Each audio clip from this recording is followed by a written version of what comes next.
युवा लड़की जो पेशाब रोक नहीं पा रही थी थोड़ी हिली डुली तो उसे बेरहमी से कोड़े मारे गए। उसने सिर्फ कुछ और पल देख लिया तो उसे भी कोड़े लगने लगे, जिससे उसकी चमड़ी फट गई। पास ही बैठे एक बुजुर्ग डर से कांप रहे थे, लेकिन बिना रुके सूत काटते रहे। फिर भी वे कोड़े खाने से नहीं बच सके। अब सबकी निगाहें एक बच्चे पर टिक गई। अगर किसी को पता चल जाता कि वह लड़की है तो उसका अंजाम अकल्पनीय होता।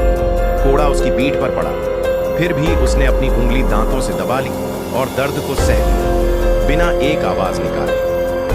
दूर खड़ी उसकी मां यह सब देखकर गुस्से से भर गई, लेकिन कुछ कह नहीं सकती थी। उसकी क्रूर प्रवृत्ति को शक हुआ कि यह बच्चा वास्तव में लड़का नहीं है। उसने अपने सैनिकों से पूछा, जिन्होंने कहा कि यह लड़का है।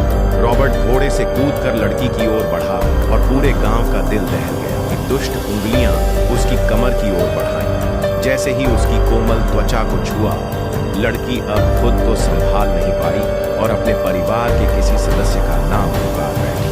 रॉबर्ट उसे जबरन ले जाने ही वाला था कि उसकी मां सामने आ गई। रॉबर्ट के पिता जनरल कीहा ने बिना किसी दया के उसकी मां का सिर उड़ा दिया। इतनी भयावह स्थिति में रॉबर्ट लड़की को पकड़ने के लिए आगे बढ़ा, लेकिन उनके लिए भी एक गोली तैयार थी।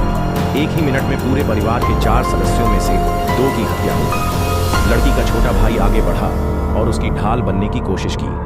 वह देख रही थी कि रॉबर्ट फिर से गोली चलाने वाला था।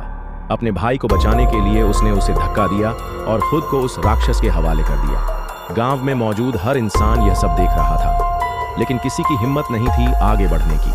वे पहले ही गुलामी की जिंदगी जीने के आदी हो चुके थे। रॉबर्ट का पिता जनरल कीहा इस गांव का असली शैतान था। 1947 तक भारत ब्रिटिशों का गुलाम था।